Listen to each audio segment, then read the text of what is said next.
হজ করে আসছি, এরপরে এসে কি করব? দুনিয়ার কাজকাম সব বন্ধ নাকি? আর কাজ করব না, খালি বাড়িতে বসে বসে থাকবো, ঘুমটা মাথায় দিয়ে থাকবো, এটা আমার কাজ? এটা জীবনে মানুষের একবার ফরজ। সে কাজটা কি? ওয়ালিল্লাহি আলান নাসি হিজ্জুল বাইতি মান ইসতাতা ইলাইহি সাবিলা।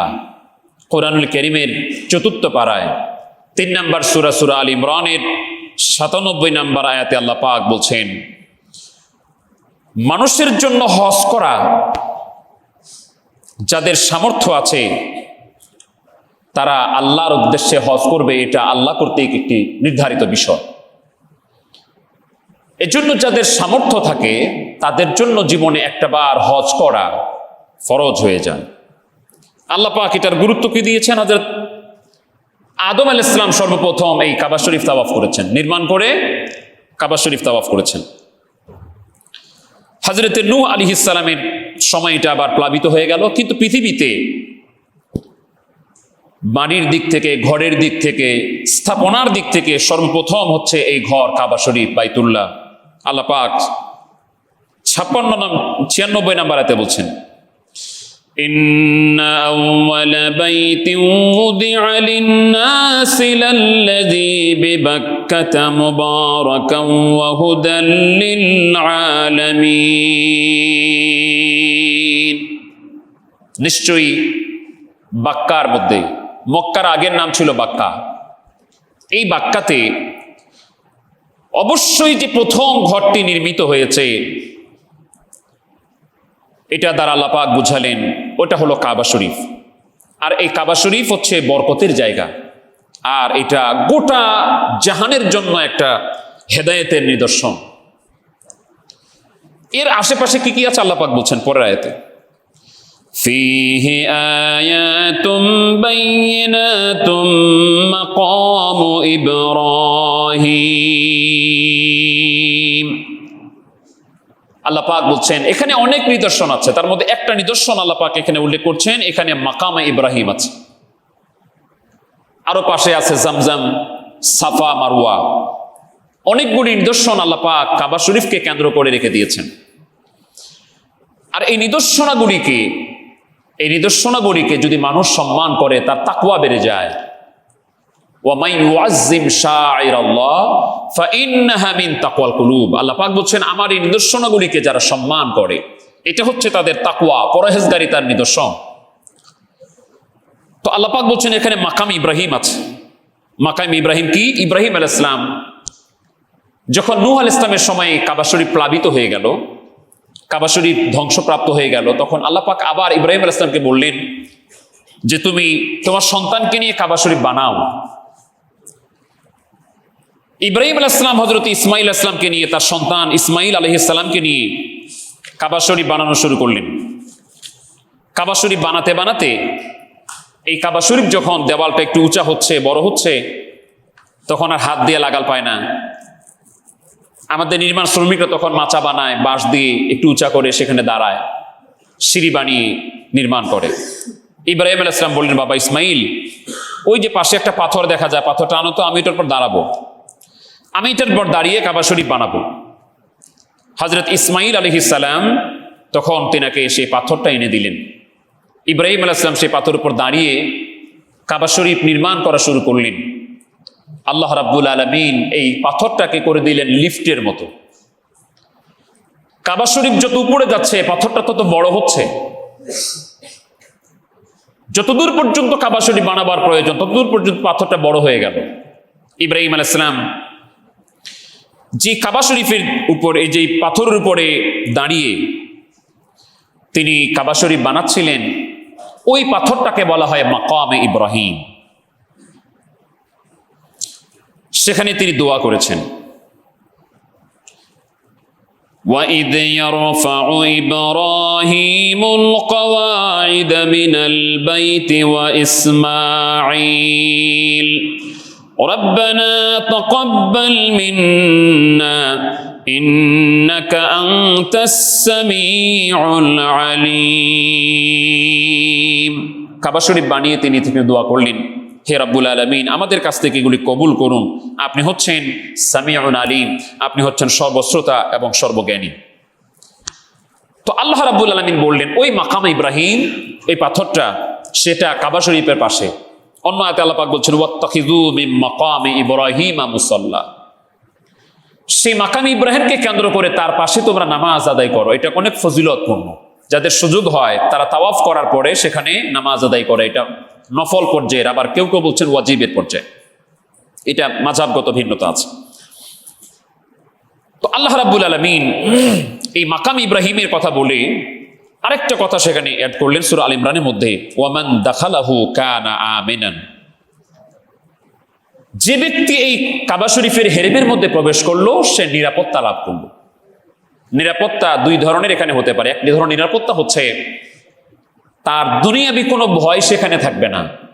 সেটা সেখানে যত বড় অপরাধী হোক, মার্ডার কেসের আসামি হোক, তাকেও সেখান থেকে কোনো পুলিশ গ্রেপ্তার করতে পারবে না। যত বিষধর সাপ হোক, বিচ্ছু হোক, হিংস্র প্রাণী হোক, সে প্রাণীকে সেখানে মারা যাবে না। যদি সাপ আমরা সামনে দিয়ে হাঁটে, আপনি সেখানে বলতেও পারবেন না যে সাপ যাচ্ছে মারেন, এটাও বলা যাবে না। আবার যে লোকটি আল্লাহর ঘর বাইতুল্লাহ শরীফের এলাকায় ঢুকে গেল আল্লাহকে রাজি এবং খুশি করার জন্য, তার জীবনকে পরিবর্তন করার জন্য, আল্লাহ রাব্বুল আলামিন তাকে সমস্ত পাপ থেকে, সমস্ত অন্যায় থেকে, সমস্ত গুনার কালিমা থেকে আল্লাহ পাক তাকে নিরাপদ করে দেন, তাকে মাফ করে দেন। এটার অনেক বড় হাকিক একটা ব্যাখ্যা আছে যে এটা কোন পর্যায়ের, সেটা হচ্ছে আপনার ঈমান, আপনার ইয়াকিন, আপনার ইখলাস যত বিশুদ্ধ হবে আপনি তত গুনাহ থেকে নিরাপত্তা সেখানে লাভ করবেন। আল্লাহ পাক এরপরে বলছেন ওয়ালিল্লাহি আলান নাসি হিজ্জুল বাইতি মান ইসতাতা ইলাইহি সাবিলা, যাদের জন্য সামর্থ্যতা আছে তারা যেন এই ঘরের হজ করে, এই বাইতুল্লাহ শরীফের এই ঘরের হজ করে। আর এই কাজটা যারা করতে অস্বীকার করবে, ওয়ামান কাফারা ফাইন্নাল্লাহা গানিয়্যুন আনিল আলামিন, কেউ যদি হজ না করে আপনি মনে করিয়েন না যে সেখানে যাবেন এতে বুঝি আল্লাহর লাভ হবে।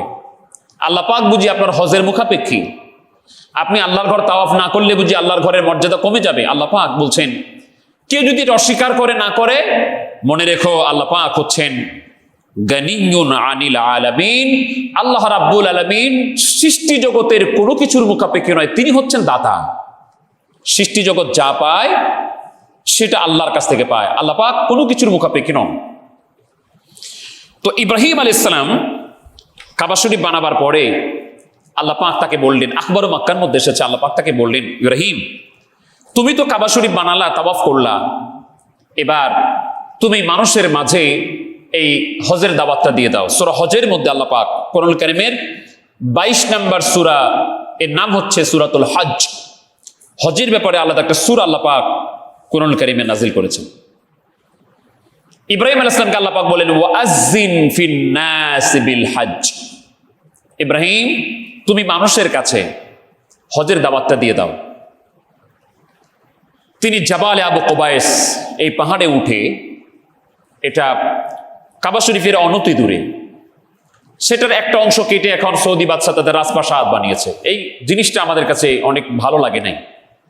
জাবালে আবু কুবাইস বর্ণনা এসেছে পৃথিবীর প্রথম পাহাড়, সেখানে উঠে তিনি আজান দিলেন, ডাক দিলেন ইয়া আইয়ুহান নাস কুতিবা আলাইকুমুল হজ, আল্লাহ পাক তোমাদের জন্য হজকে আবশ্যক করেছেন, ফরজ করেছেন। ফাআজিবুহু, তোমরা এটাতে সাড়া দাও। ওই যে ইব্রাহিম আলাইহিস সালাম ডাক দিলেন, আজান দিলেন যে হজে আসো, হজে আসো, আল্লাহ পাক এই ডাকটা যাদের কানে কানে পৌঁছে দিয়েছেন একবার, তারা একবার হজ করে। যারা একাধিকবার এটা শুনেছে তারা একাধিকবার হজ করে। তারা যে সেই জায়গাগুলিতে যেয়ে বলে লাব্বাইক আল্লাহুম্মা লাকা লাব্বাইক লাব্বাইক লা শারীকা লাকা লাব্বাইক ইন্নাল হামদা ওয়ান নি'মাতা লাকা ওয়াল মুলক লা শারীকা লাক।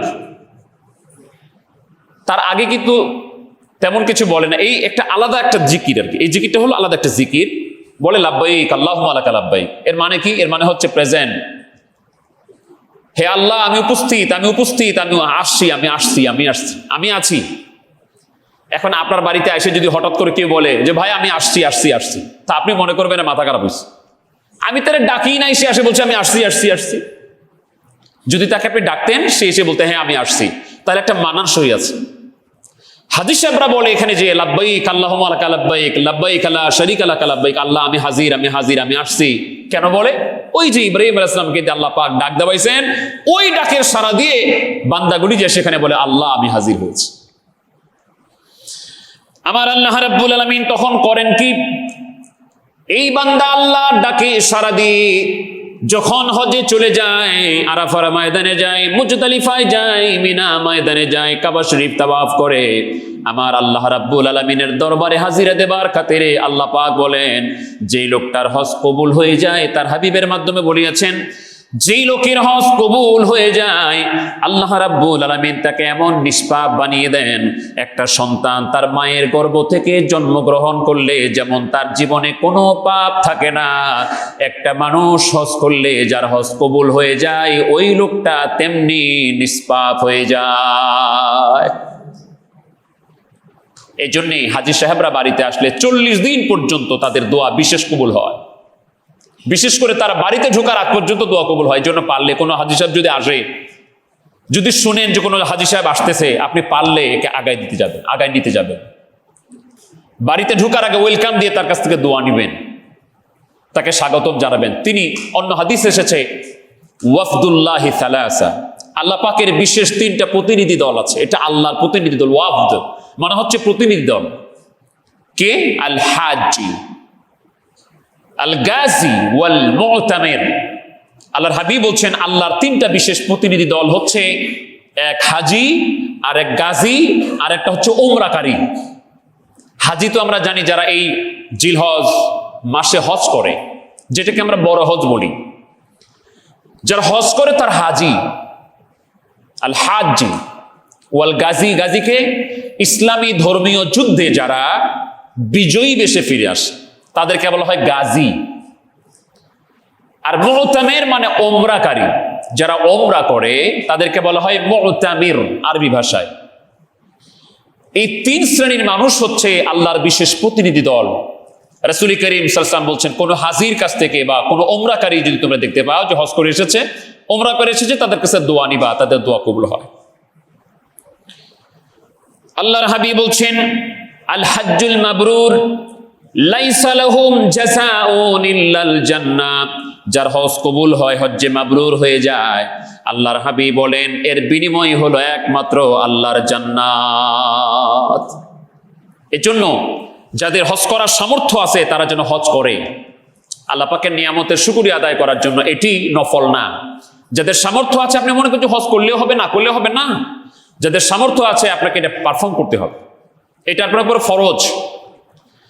হজ করে আসার পরে আমরা এই 2টি কথা বলে শেষ করছি। হজ করে আসার পরে আমরা কি করব? হজ করে আসছি, এরপরে এসে কি করব? দুনিয়ার কাজকাম সব বন্ধ নাকি? আর কাজ করব না, খালি বাড়িতে বসে বসে থাকবো, ঘুমটা মাথায় দিয়ে থাকবো, এটা আমার কাজ? আপনি কি এরকম যে আপনি 60 বছর চাকরি করলেন, চাকরি করার পর আপনি পেনশন পেয়েছেন, এখন আপনার অফিসে যেতে হবে না, আপনার কোনো কাজ কাম নাই? তো হজটা কি এরকম নাকি যে আপনি এত বছর সংসার করলেন, 30 বছর 40 বছর 50 বছর সংসার করলেন, পেনশনে গিয়েছেন হজ করার জন্য, যে ওখান থেকে ঘুরে আসলেন আর আপনার কাজ কাম নাই? ইসলাম আপনাকে এটা বলেনি, এটা আবশ্যক নয়। আপনি হজ করে এসেছেন, ইসলামের একটা গুরুত্বপূর্ণ দায়িত্ব পালন করেছেন, তাই বলে সংসার থেকে অবসর নেবেন এটা না। হ্যাঁ, আপনি ভালো মতো চলাফেরা করবেন। এটা অনেক সময় মানুষ করে কি জানেন? করে কেন? চিন্তা করে হজ করার আগে ব্যবসা করছি, মানুষকে ঠকাইছি,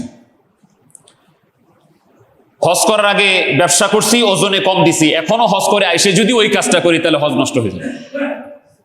তাহলে হজ করে এসে আপনি ব্যবসা করবেন না এটা না, আপনি ব্যবসা করতে গিয়ে মানুষকে ঠকাবেন না। আপনি ব্যবসা করবেন, মানুষকে ঠকাবেন না। আপনি ওটা শিখে এসেছেন যে আমি হজ করছি, আমার একটা পিউরিটি এসেছে, আল্লাহর প্রতি ভয় আসছে, আল্লাহর দিকে আসছি। তা আপনি যদি ব্যবসা ছেড়ে দেন, ভালো মানুষ যদি ব্যবসা ছেড়ে দেন, তা খারাপ মানুষরা তো ব্যবসা দখল করে ফেলবে। এই জন্য ভালো মানুষদের ব্যবসা করা দরকার। এসে আপনি সুন্দর করে ব্যবসা করবেন, ওজনে কম দিবেন না, খাদ্যে ভেজাল দিবেন না, ফরমালিন মিশাবেন না, ধানের সাথে পাতান মিশাবেন না, শুকনা ধানের সাথে ভিজা ধান মিশাবেন না। আপনি গৃহস্থী ছেড়ে দিবেন না, গৃহস্থী ঠিক মতো করবেন। গৃহস্থী করতে যায় আইল ঠেলে জমি দখল করবেন না, নিজের গৃহস্থী করতে যে অন্যের ক্ষতি করবেন না, এই কাজগুলি করবেন। তো হাজী সাহেবরাই শুধু এটা করবে না, দুনিয়ার সব মুসলমানটা করবে। তবে তাদের একটা ইয়াকিন আসে, কেন? যে আমি আল্লাহর ঘর দেখে এসেছি, আল্লাহর বাইতুল্লাহ শরীফ নিজ চোখে দেখেছি, যেখানে কোরআন নাযিল হয়েছে, এই জিনিসগুলো আমি দেখেছি। আমার নবী যেখানে জন্মগ্রহণ করেছেন আমি সেখানে সেটা দেখেছি। যে কাবা সম্পর্কে আল্লাহ এত কথা বলেছেন আমি সেটা দেখেছি। যে সাফা মারওয়া সম্পর্কে আল্লাহ তাআলা কোরআন শরীফে বলছেন, কোরআনে যে কথাগুলি এসেছে সেই জায়গাগুলো আমি নিজ চোখে দেখেছি। এরপরে আমি অন্যায় করবো কেন? আমাকে তো আল্লাহ তাআলা অনেক ভালো ভালো জিনিস দেখিয়েছেন, এরপরেও আমরা এটা করবো কেন? এরপর আমাদেরকে সতর্ক থাকা উচিত। এরপরে এসে যদি আমরা করি, আমাদের কারণে অনেক সময় মানুষ বলে হাজী সাহেব আবার এটা করে। তো আপনি হজ করে এসে যদি খারাপ কাজ করেন, তাহলে আপনি একটা মার্কা হয়ে গেছেন, আপনাকে দিয়ে অনেক হাজী সাহেবকে গালি খাওয়াইছেন আপনি। এটাও করা আমাদের উচিত নয়। আর যারা আমরা আছি তারা গোষ্ঠী শুদ্ধা গালাগালির কর অভ্যাস আছে। দোষ করছে একজন, গোষ্ঠী শুদ্ধা গালাগালি। এক হাজী সাহেব দোষ করছে, উনি গোটা হাজী সাহেবের গোষ্ঠী উদ্ধার করে ফেলছে। এক আলেম দোষ করছে, এক হুজুর দোষ করছে, গোটা হুজুরদেরকে নিয়ে উনি শুরু করছে গালাগালি, সমালোচনা।